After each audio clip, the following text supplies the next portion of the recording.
everyone. Welcome to Purpose Driven Marriage Podcast, where we model kingdom marriage and help you align with God's purpose for your marriage. Welcome. My name is Blessing Ekundayo, and I've got my amazing husband beside me. Samuel Ekunda, it's a joy to be here today. Yes. So today we have part two of a topic that we were discussing last week: how to maintain sexual intimacy in marriage. And if you were with us last week, if you watched the replay last week, oh thanks dear, you would have noticed, you'd have picked up a lot of things. We shared so many things about communication and all of that, being Yeah. adventurous. We don't want to go into details of that now, but we encourage you to go and watch it The if part you one. missed it. Yes, the part one. So we'll be delving into more interesting stuff, how to maintain sexual intimacy in marriage. Part two. All right.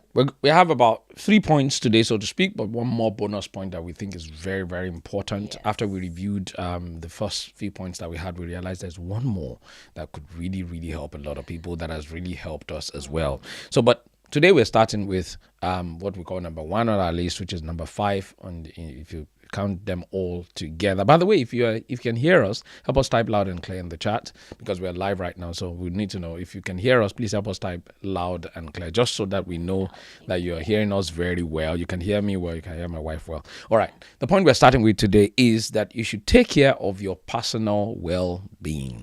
Take care of your personal well-being. We have realized one of the ways that the devil wins where sexual intimacy is concerned in marriage is usually when some people don't really care about their personal well-being, or don't care about their hygiene.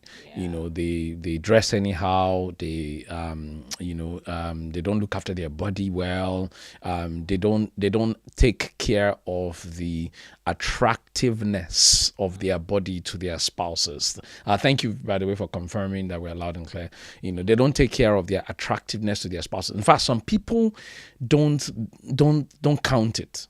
They think it is a worldly thing to be intentional about their personal hygiene, about their personal well-being when it comes to sexual intimacy. They think like, oh, if I dress nice and I dress sexy for my husband, some women, in that regard, it's more like that's what the people of the world do. So they will just tie wrapper and be walking around the house, and Oh, we're wearing dirty, no, clothes dirty around, underwear, dirty stuff. Yeah. What we know is that we men, so should I say, what as a man, let me let you know, we are more moved by what we see. You know that song? Yeah, yeah, moved by what I I'm see. not moved by what I said. That's the song. I'm only moved by the word of God. That's the song. Yeah, so but the truth is, What is he? He's moved by what he sees. Oh, men are moved by what they see. it's the truth. Oh, men are moved by what we see. Oh, forget I'm not moved by what I see. Oh, that one is pertaining to spiritual things. But in physical, in the real, your husband wants to see you dress sexy. Your husband wants to see you take care of your personal hygiene, dress well, smell well. All those things are very, very important. Then, it's like you're being attractive, and anyone that is attractive will be attracted. Ooh, preach. But if you're not attractive, you'll not be attractive. Okay, so to add to what he said, I think two things I would like to talk about when it comes to looking after your personal well-being is your mental health and your physical health. I think those two things are very, very key. Yeah. When we talk about your physical health, there are some physical health conditions that could impact on your The sexual libido, life, yeah. and whether or not you might enjoy it. For example, diabetes could impact on it, Mm. and some other physical illnesses. So it's important that you see your doctor. Yeah. If you need to get treated, get treated. Also, apart from your sicknesses or diseases, it could also be some medications that you're taking. Yeah. Those medications can have side effects where your libido can be concerned, or yeah. things like your, maybe for men, erectile dysfunction and things like that. So it's important that you know what you're taking. Because I see some patients and they are medication, like, I don't know the name of my medication, like, okay. And it's thank God we have a system here where we can tell the medications that they are on. But there are some systems, probably back home, sometimes it may not be records, so you should know what you are What taking. you're taking, yeah. Right. So if you can have conversations, maybe if this is a challenge in your home, sexually, your libido and things like that, think about what you're taking. It could also be contraceptives. So Yeah. all of those things, it can The impact. impact, yeah. So get some advice from your doctor about, this is my challenge. It be that this medication is the cause, or Yeah. this pill, whatever it is, or this condition is causing it, because it's impacting on our relationship, our marriage, something Yeah. like that. So that's your physical health, very, very critical. In addition to the hygiene that my husband talked about. Yeah. The other thing I'll talk about is your mental health. Both for men and for women. A lot of times we go through stuff, whether Yeah. at work, with the children, with life happening to us generally, and it takes a toll, especially Massive. when we become stressed out. Yeah. To the point where as a woman, you may not feel like doing anything. Like, Yeah. sex is It's the the last last, thing on your mind. not last test. In fact, it's not even on your list. Yeah, and this is true. This is very real. Yeah, but for men, it is the first. It could be the first thing On their list, yeah, because yeah. some men want. They're stressed, but they use sex To distress. everyone Yes, like yes. that. That's true. Yeah. Yeah, so but it could impact on you. Stress can have a negative impact on your sexual life, Yeah. or your sexual health. So look into it and cut down stress if you can. Yeah. Also your mental health. For us women, sometimes we lack self-confidence. We know about our bodies. Say you've just gotten pregnant, or you've given birth. Your body has changed. Maybe you used to have like an hourglass shape. It's no longer Yeah. hourglass. Yeah. you Yeah. know, and then you could start feeling Affecting like, your confidence. maybe my husband is no longer attracted to my body, even though it's not like that for him. But you start thinking so many things because you don't like what you now look like. And so that could damage your confidence even in the bedroom, and reduce, you probably wanting to initiate or even and restrict you in some kind of way mentally. So if that's because sex, the biggest sex organ is your mind. Yes, that's very true. It's your mind. Yeah. So if there's already a distortion up there, then it will be difficult for you. You will struggle to actually make There'll it be a function. distortion down there happen. too. Yeah. Yeah. Another part of health that is really, really key, is in exercise, fitness. Yes, that's going to the gym. Sometimes some people will be like, "Oh, I don't need the gym because I don't need to exercise because I'm not obese. I'm not trying to. I'm not fat. I'm not trying to lose weight. I'm not fat. I'm slim. But yes, you're not fat, but you're not fit. And when you're not fit as well, there's a way that it could affect, performance in the bedroom as well, or even the desire. Because what we have known is, and doctors, my doctor wife can testify to this. If you go to the gym and you're fit, your testosterone will increase, and that leads to, increasing desire to want to be intimate. So if your happy hormones. your happy hormones increase. All of those things, they get up. That's why anytime, any day, my wife says she wants to go to the gym, I sign up. I say, go, man, and I go to because I know that we are going to benefit from it. And he hasn't go. So go to the gym. If you can't go to the gym, take walks regularly. Yeah, if you cannot afford the gym or you don't necessarily like the gym these days, a lot of things go on in the gym, and some people are discouraged from going to the gym at all. Yeah, you can take walks regularly. Take 1 or 2 kilometer walks. 5 kilometer walks. Bring the gym, buy a treadmill or something like that. Yeah, just make sure that you are active, you are engaged, you are you are doing exercise, physically fit. It really, really does help. Yeah, it also helps your mental health. Yeah, because when you do those exercises, you feel good about yourself. And we're not going into all those things, but if you have a goal, for example, in terms of your body weight or your body size, whatever it is, and you see that you are working towards it makes you feel confident. Absolutely. So achieving those little goals boosts your confidence, and you can do it together as a couple. Yeah. So if your husband is the one that needs to cut down on his weight, and wife, okay, babe, let's do it together.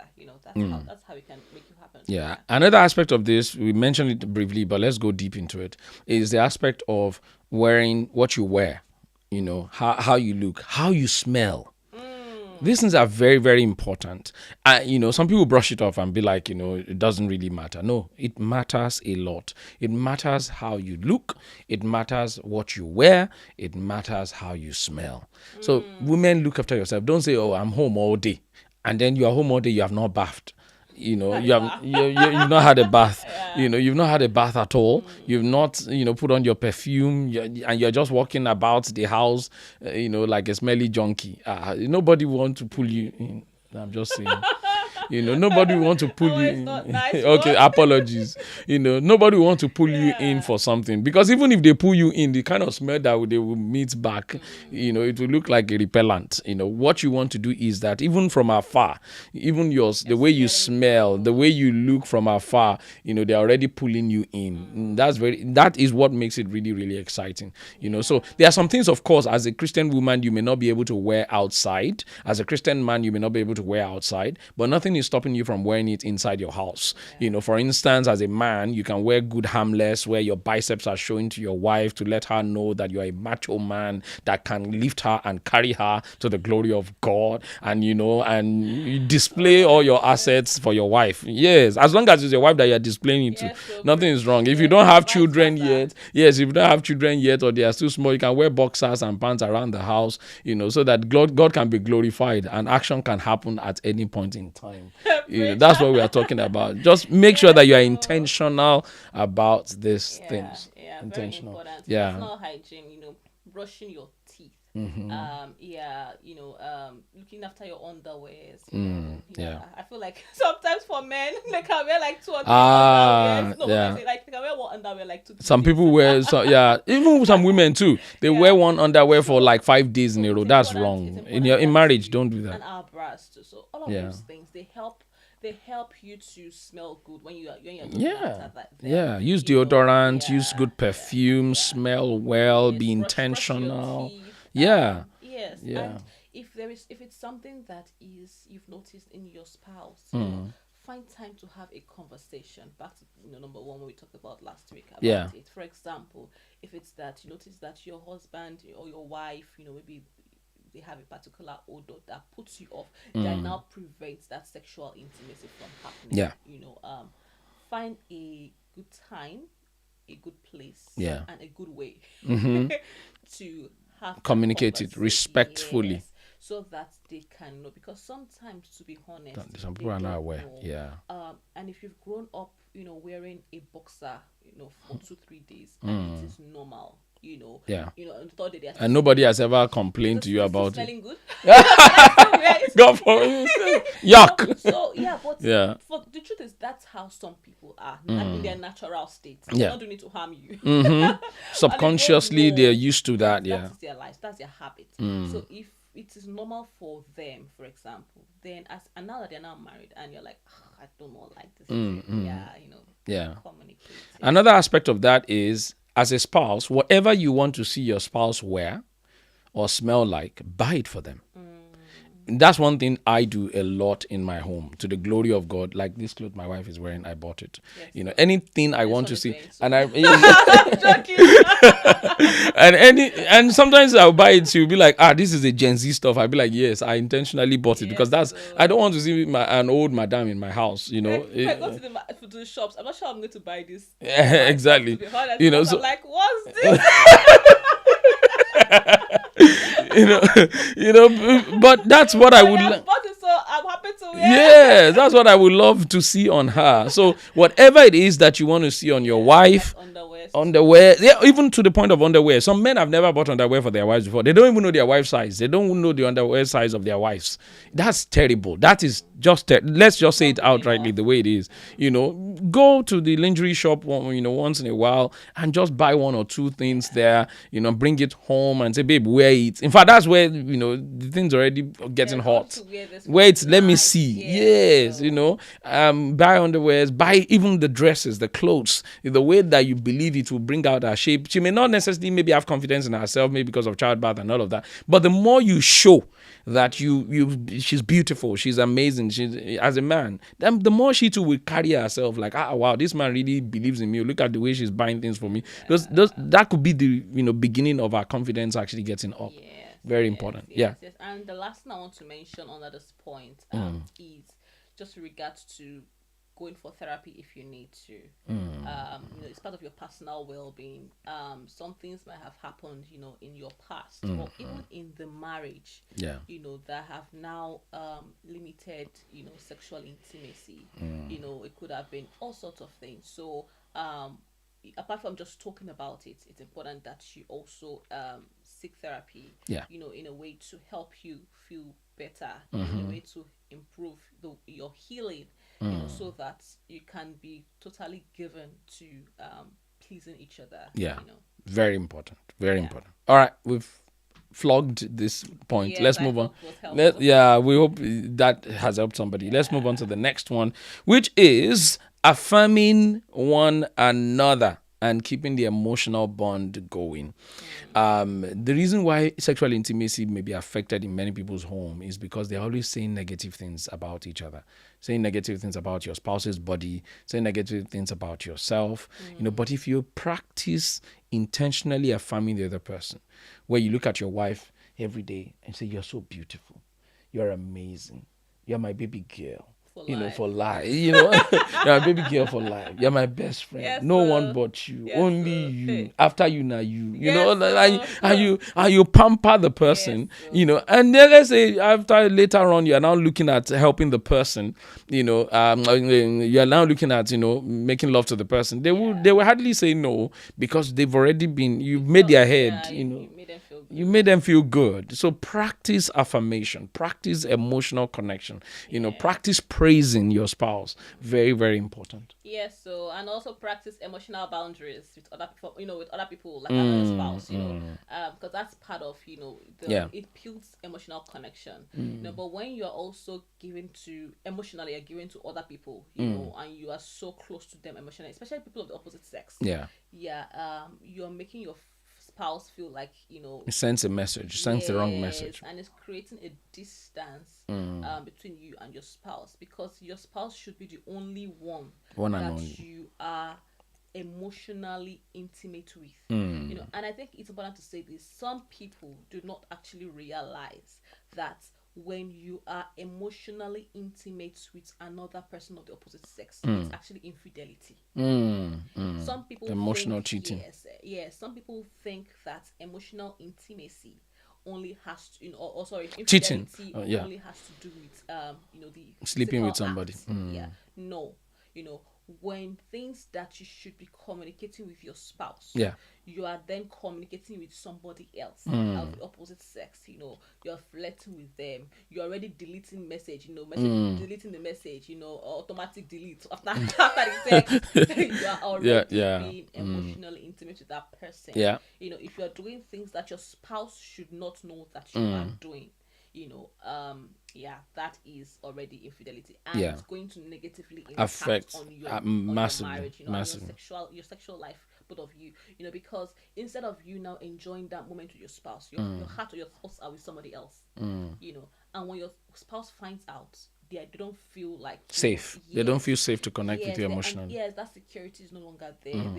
They feel cheated on. They feel heartbroken. And they can't trust you. Exactly. So it affects emotional intimacy. So, and if that has happened in your marriage, again, we would encourage you to get help. The other side of that is whenever you are intimate with one person, there's a likelihood you will be distant from the other person.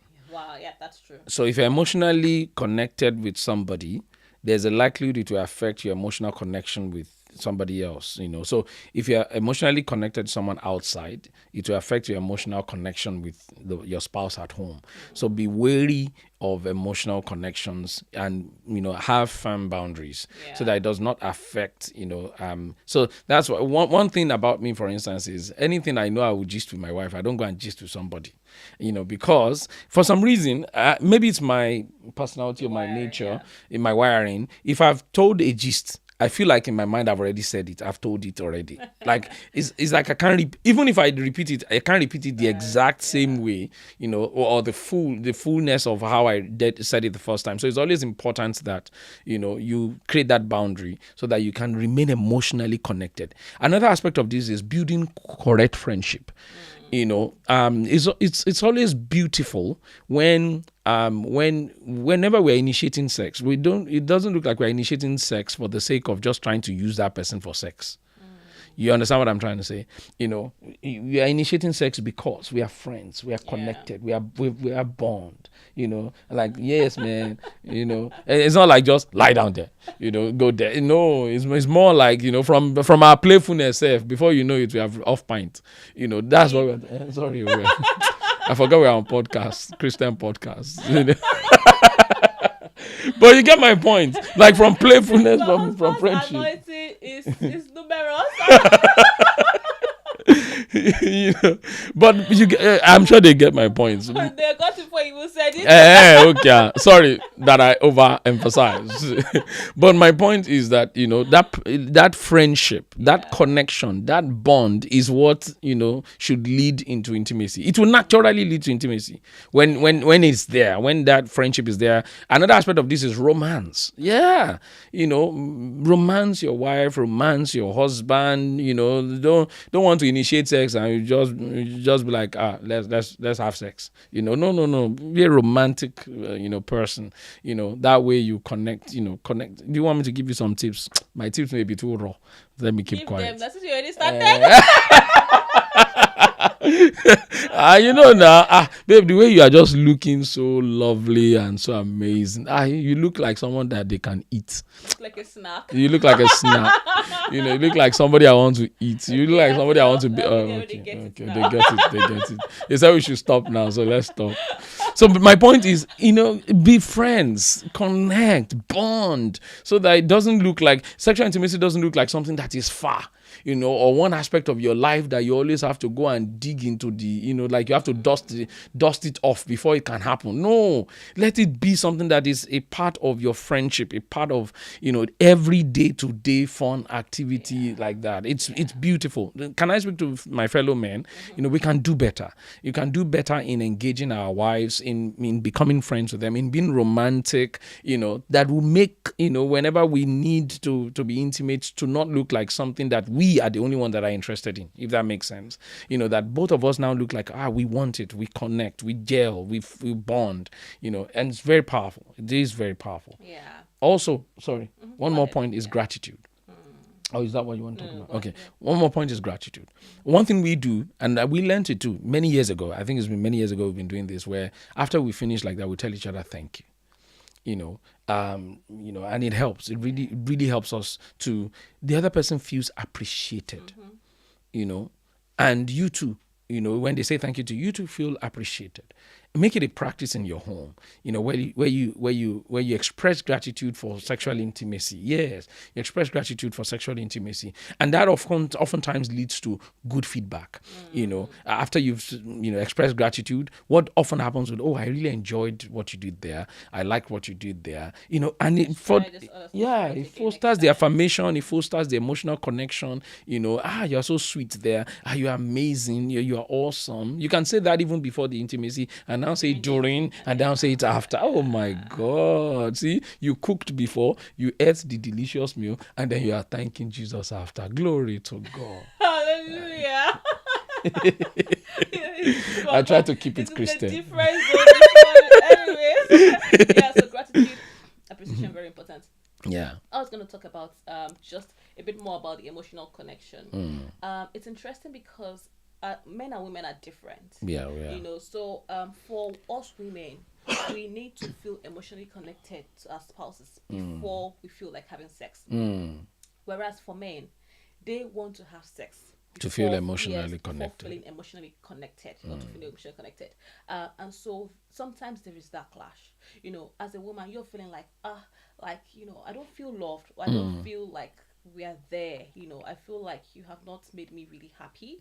I feel like, I don't feel like we are, or I don't feel connected to you emotionally. So I'm not interested in having sex. And for the man, what he needs to do, or what I would encourage that he does, is find out how you can fill her emotional love tank. So where she feels like she feels loved, she feels valued, she feels appreciated. And part of those things is appreciation. It could be, for example, helping her with stuffs at home. I remember when we were preaching somewhere. Oh, they say your mic is low. I'm not sure why. Okay. So Yeah, continue. Thank you for the feedback. So I remember when we were preaching somewhere, and and we're talking about how for men, your wives will love it when you support them at home, assist them at home, especially with chores. And is it working now? Is it better? Yeah, hopefully it is. Yeah, and the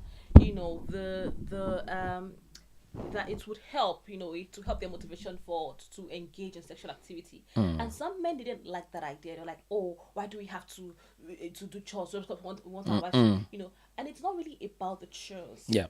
It's about making her feel emotionally connected to you. So if supporting her in that area would help her feel emotionally connected, then by all means, if you really love her, and if emotional connection is priority to you, if making her feel loved is priority, then you will do your best to meet that need, because it's a need for her. And for the woman also. So this has to be balanced. Realize that your husband wanting to have sex with you, to feel emotionally connected to you, it's not like he does not care about you. For him, that's how he's able to connect to you. So it's about each of us, both of us, trying to please the other person. So if I please my husband in that area, then he feels pleased, and he's able to please me too. And if he pleases me, I feel pleased, and I'm able to please him too. So that's how the cycle works. But if there is a break in that cycle for whatever reason, and you withhold it, any party withholds it, then there's going to be a problem. So let's not say, oh, he hasn't filled my love tank. Don't let me give this to him. No, you can be the first person to actually initiate. Speaking about initiation, women, please initiate. Initiate more. Be intentional about initiating sex, because if you don't initiate sex, we men sometimes can feel less desired as well. Enough is not spoken about this. So let me say that if a woman does not initiate sex, as a woman, you don't ever initiate sex, your husband will not feel desired, and that's not good, because guess what, God forbid, there could be somebody feeling like making him feel desired outside. So you too, wear something sexy and say, babe, come on, and initiate in a romantic way, initiate in a sexy way, make and this will be easy when both of you are have good friendship and all of that. It will not look like something very, very far-fetched. So it will be amazing. Don't see, some women see sex as something for the man. Is the man just for the man to benefit? No. Women, it is also for you to benefit, because when both of you are emotionally bonded, emotionally are connected, the oil of intimacy will make everything beautiful in your home. So don't wait. Don't just every time. In fact, some women, the worst part is some women actually want to have sex, but they will be waiting for the husband to initiate it first. Most of them will be probably phlegmatics. So they'll be waiting, hoping. They are there, or they are horny, they are feeling sensual. Maybe it's the ovulation period and all of that, but they will just be waiting and hoping and praying. What kind of hoping and praying when it's not like you're come here, baby? Exactly. Pull his shirt. We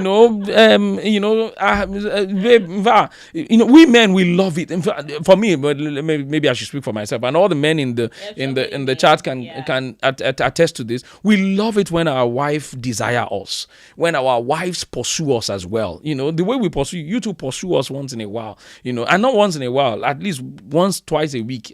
Pursue us. So it's not like one. Anytime it feels one-sided, there's always a way that there is a whisper in your head, more like, am I the only one that really, maybe this woman doesn't actually desire me like that, but when your woman is after you, you feel desired, you feel loved, you feel, and it's beautiful. It makes you feel like, it makes you feel sexy. Let me say it's the way I would like to say it. Sincerely speaking. It makes you feel good. It makes you feel good. It makes you feel good. In fact, that's already confidence level. Anything you ask from the man after that, after you have initiated, I promise you, it will be given. Tip. That's a tip. If you initiate, but initiate, in a very nice and sexy way. Don't be like, And don't do it in a manipulative way where To use it have to the get shit something. Yeah. yes, Yeah. because then it just kills the vibe. Or she must need something now. That's why, if that's now your practice. Nah, Yeah, not good. I'm not interested. Not good. Don't use Yeah, it so to be let's not be getting manipulative. I think something. we should Yeah. just talk about that. Let's for us women, sometimes we could use sex as a weapon. Sex should not be a weapon where okay, now he doesn't want to do this thing for me. Worship is your weapon, and that's enough. My worship is my Worship is your weapon. That's enough. yeah, so I think it's just a word of caution for us women. Yeah. Yeah. I don't know if men do that too, but No, yeah, no, I know that. What are we going to gain?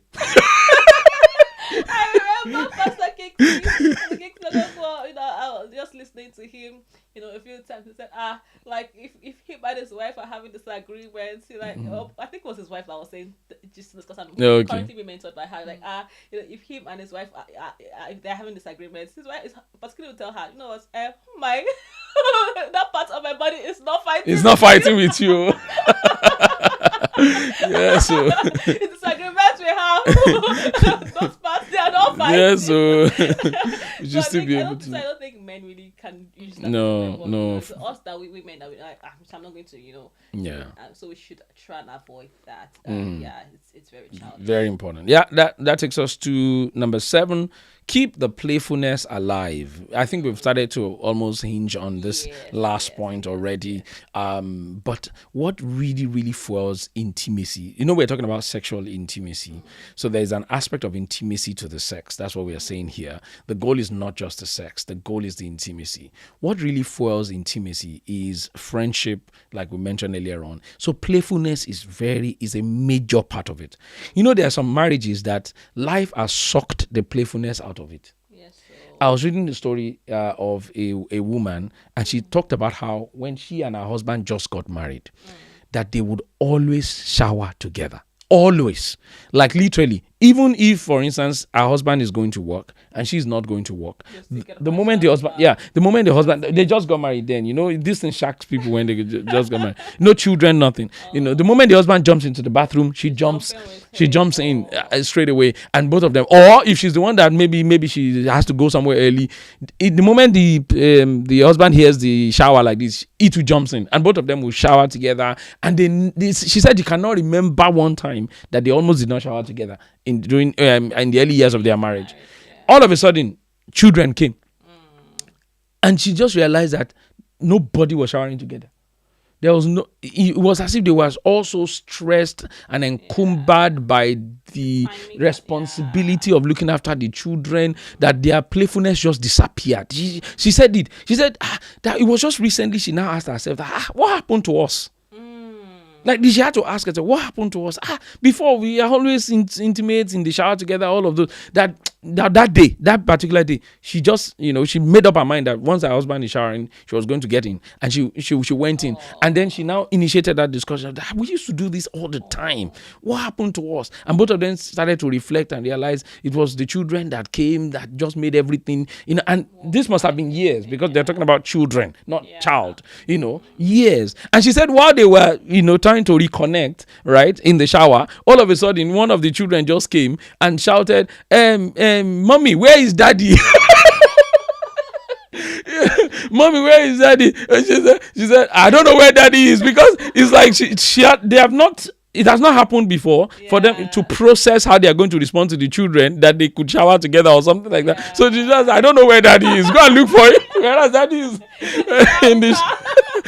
But it's also beautiful when your children know that both of you have such a bond and such a, and you can let them know that, hey, only married people can shower together. Those kind of things like that. They know that, dad and mom, you are undivided, inseparable, and that is very, very, very important. So, I'm saying this to those who are married for a long time, like us, to the girl. Something like that happened to us recently as well, because when children just come, you just, all of a sudden, the responsibility, the duty of parenting can just make you get lost. And the timing of things too, because your timing and children's timing, it's not like clash and all. Yeah, so it's very challenging. And that playfulness is literally the oil, that keeps, the marriage, the intimacy going. Yeah, that playfulness is so please, my point is, in marriage, let's not allow responsibility, bills, career to suck the life out of and suck the playfulness out of our marriage. No, let us be intentional about it, because sincerely, if the devil is winning in that area, the devil may be winning in all areas as well. Let it not be like the only thing we ever talk about is how we're going to pay bills, how we're going to look after the children, spiritual stuff. Yeah, all spiritual, and we look like we're now so serious human beings, and everybody's just, nobody's playing, nobody's laughing, nobody's sharing jokes, nobody's playing games. You are not even playing any games together. Yeah, like all the things that you used to do together when you were courting and dating. I make bold to say that God still wants us to continue to do it in marriage, but it takes intentionality, because it's very easy for all these other things to crowd our minds and crowd our lives, that we just become too over serious beings, and we are now looking at each other like Rambo and Boss. Yeah, so I mean that calls ourselves daddy and mommy. like daddy and mommy. No, man. Daddy and mommy. Yeah, so I think playfulness is very, very key. My husband has said everything. Yeah, that also fosters emotional intimacy in marriage. Yeah, and jokes, gists, small. Yeah, gossip. Your best gossip mate is your spouse. If you are not gossiping in your marriage, I don't know what you are doing. Yes, so it's true now. That's your the only part you are not allowed to gossip is outside of marriage. You are not allowed to gossip, but inside of marriage, in which was Samuel chapter. Don't worry. Everybody knows. That's the only. If you tell me something, I say, don't tell your wife. I'm looking at you with one side eye. Because the truth is those are the things that foster playfulness, that foster joy. That fosters bonding and an emotional connection. Very important. So whatever you can do. You say your mic is still low. What are we going to do with this? Your mic. You have to change it. Yeah. Whatever we can do, or whatever you can do, while listening to this, you can be the one to initiate it with your spouse, and start thinking, what did we used to do when we were dating or when we were courting that used to bring the spark alive? Now it feels like marriage is boring, because sometimes some people just feel like marriage is boring, marriage is dry, there's no spark in it, and it can feel like that, but we are the ones that would bring that back, that spark. So don't wait for your husband or your wife to begin to do those things. You can initiate it, and you realize that maybe they're also waiting around. So just start it, and if you need to schedule some of those things, if they cannot happen spontaneously, maybe because of work or life or whatever, just schedule them, calendar. Game time or game night or whatever, or fun nights with my wife. Or it could just be like you're watching a YouTube video that has to be comedy, and you just laugh out loud and laugh together. Not all the time you watch my sermon. I watch prayer, laugh too. So it could have two of you are watching just comedy, clean comedy, and both of you are laughing out loud. And then sometimes in the middle of comedy, you can remember another comedy that you heard from somewhere, and you're gonna share it again. So it's fun, but I can have something that will help you that will help initiate it. Because the bond is very important. Very important. Because sincerely speaking, if you allow this to be sucked out of your marriage, that's what makes people to not have intimacy anymore. Sincerely, that the only thing they ever talked about is just seriousness, and no, it shouldn't be. Keep the playfulness alive in your home. Be intentional. Like we said, if it's tough, calendarize it, put it on the calendar. Like we have 2 days in a week for us, Thursdays and Sundays. We're intentional. You can't take those days away from us. We are intentional about those days. We are very intentional about the kind of play. We've even made Sunday night games nights in our home. It's a family tradition. It's becoming a family tradition. The kids are already asking, Daddy, do you know what game we're going to play this Sunday? I'll be like, I'm still thinking about it. And somebody may be listening to this and go, I'm not that kind of a person. And train yourself to be that kind of a person. I don't think we were ever that kind of person. That's a reality, because when I was growing up, we didn't have any games night in our house. There was I don't recall. So as a human being, or as a parent, or as a husband, or as a wife, you are the one that's going to choose. This is how my life is going to look like. This is how my home is going to look like. This is how my children are going to be raised. So you have the power to make those decisions. And make them in collaboration with your spouse. So because you were not raised raised like that, it doesn't mean like the way you were raised is perfect. You know, there are mistakes that our parents made. There are things that they did not even know. You know, and so with enlightenment, with more information, we can do better. We can. Exactly. There is no excuse not to do better. So create that atmosphere in your home. That atmosphere of playfulness. That atmosphere where, you know, we can laugh, we can share jokes, we can gist, we can have fun. Create it. You know, if you notice it's missing, bring it back. Have a conversation, bring it back. You know, be able to because it affects many marriages, and it's one of those little things that will just make intimacy to disappear. All of a sudden people are distant from each other, and the truth is, whenever couples are distant from each other, the devil will just go and bring somebody, maybe at work, in church. You just realize that's the person you are sharing life with, you are discussing with, because the person making you feel good. It's like, wow, when was the last time I laughed like this? Wow, this person is so good. And you have already suggesting ideas. You have a whole spouse that is there. That is now boring. And some people too, is just because they are stubborn. Maybe your spouse is actually trying to be playful, and you are like, with all the bills that we have to pay, hello, calm down. Lighten up. You will not die. Like my wife always say, despite the bills, we will not die. You know, nothing will happen to us. We have God. So relax. You know, the Bible says, take your burdens and put it on Jesus. Don't carry your burdens. You're not designed to carry your burdens. If you carry your burdens, you will die. You know, so leave it to Jesus. I guess the summary of what we are saying is be playful. Even when you are having some things that are looking like disagreements, throw a small joke inside. Like my husband, he's so playful. I'm like, babe, we are talking about something serious, please. Is there any time joke? But is that atmosphere? Atmosphere? I'm laughing. I'm like, it's not funny. But sometimes just laugh. Like life is not too hard. So tickle each other. Some people, they can't tickle each other. Everything has to, tickle each other. Men, once in a while, carry your wife, put her on the kitchen bench, and just be kissing her. Yes. Yes, or just carry her and roll her around. My wife always scream as if she doesn't like it, but she likes it too. So women love it. Yeah, they love it. They will scream as though they don't like it. They lie. Carry her and roll her around. Let her scream. Let her do it again another time. So create that atmosphere. Lastly, this one is very important. We keep it as a bonus, even though we wanted to just share 7 points. But the Holy Spirit reminded us of this one, and we had to note it down. Please resolve conflicts quickly. One of the killer of sexual intimacy in marriage that the devil uses as a tactic is offense. And if offense is not handled quickly and effectively, it creates an atmosphere of resentment and bitterness.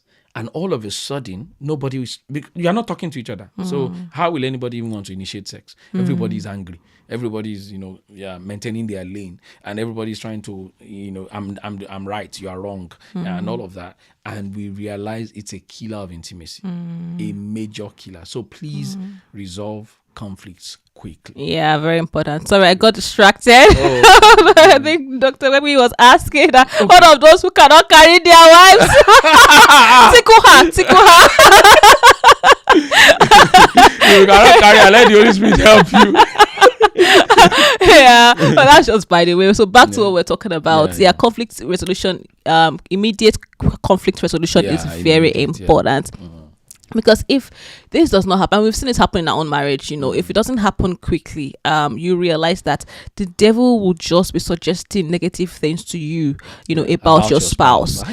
And for me personally, I've got some melancholic traits in terms of my personality, and I'm working with the Holy Spirit to make it better. I'm still a work in progress, but there's a way that this personality can make you brood over things, can make you think things deeper than just what it is, and if you're not careful, you could now begin to keep malice. You could begin to think about multiple hurts in the past, and you just feel like you are becoming more traumatized. Then you now ask yourself, okay, what actually led to this that has degenerated into all of this in your heart? And so that's why it's important that when there is an issue, both of you resolve that issue immediately, so that it doesn't affect your intimacy, and it can affect, apart from your sexual, it can affect so many other areas of your life. That's what conflict does.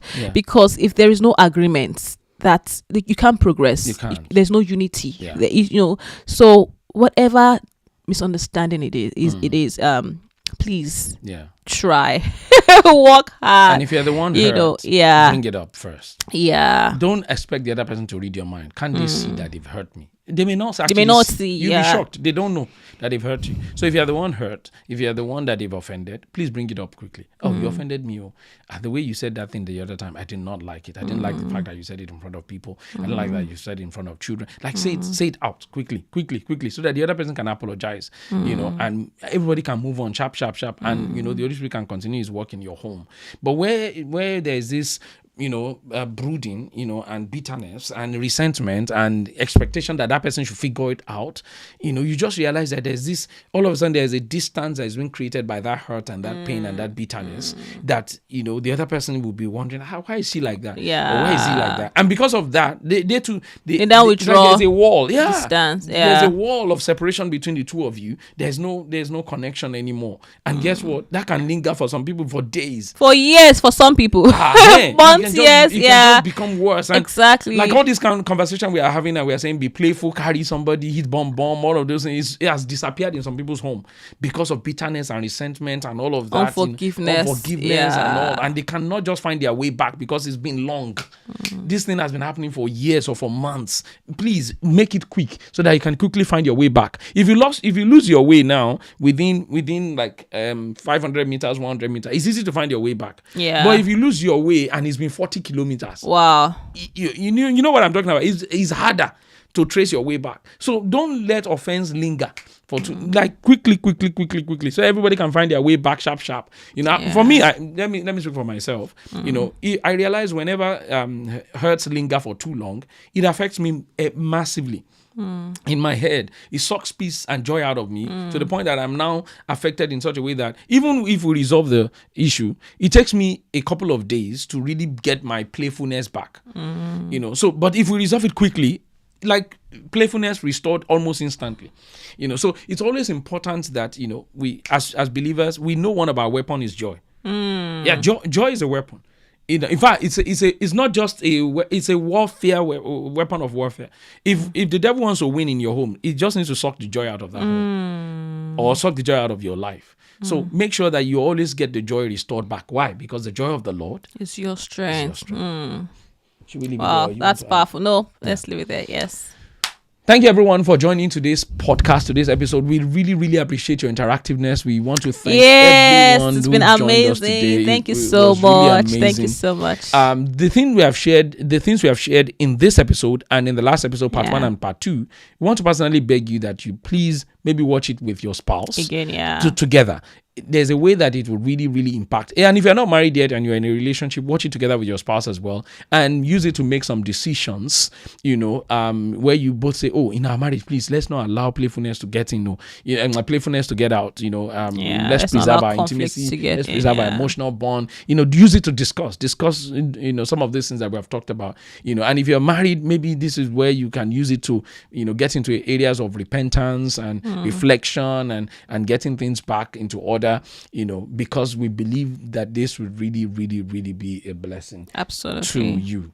Right? Yeah. So share this on your WhatsApp platform, church platform, family, friends. Share this video. You might be saving a marriage. Yeah. And some of these things are not discussed very much well in a Christian space. Yeah. Hardly would you hear it on the pulpit. So thank God for platforms like this where God has enabled us to be able to talk about this quite openly and freely. So please, you may just be saving a marriage. All right. We want to thank those who joined us live. Yes. And thank you for letting us know about my wife's microphone. I think I've figured out what that could be. We'll talk about it after the episode, and we'll do better next time by the grace of God. So let's quickly thank those who joined us live. If you didn't leave us a comment, we didn't know that you are here. I know because we're talking about sex, there are some holy and sanctimonious people who will not want to comment so that they will not know that they are here. We love to have you. We know you are holy. Our God is holy and He created sex. Yes, so please. You are not sinning at all. Leave us a comment. let us know that you are here. Thank you very much, our very own Ifeoluwa. God bless you. It was good to see you today, and always thank you for always supporting us. We bless you. We appreciate you. Good luck, Maxwell. God bless you, sir. Jacinta Anuka. God bless you. Thank you very much for joining and engaging. If you have not liked this video, please like the video as well. God bless you. Thank you. And our very own Dr. Temitope Baby. Thank you, sir. Our very own brother John, Pastor John Alechenu. Thank you, sir. Gloria Alechenu, the wife as well, my sister.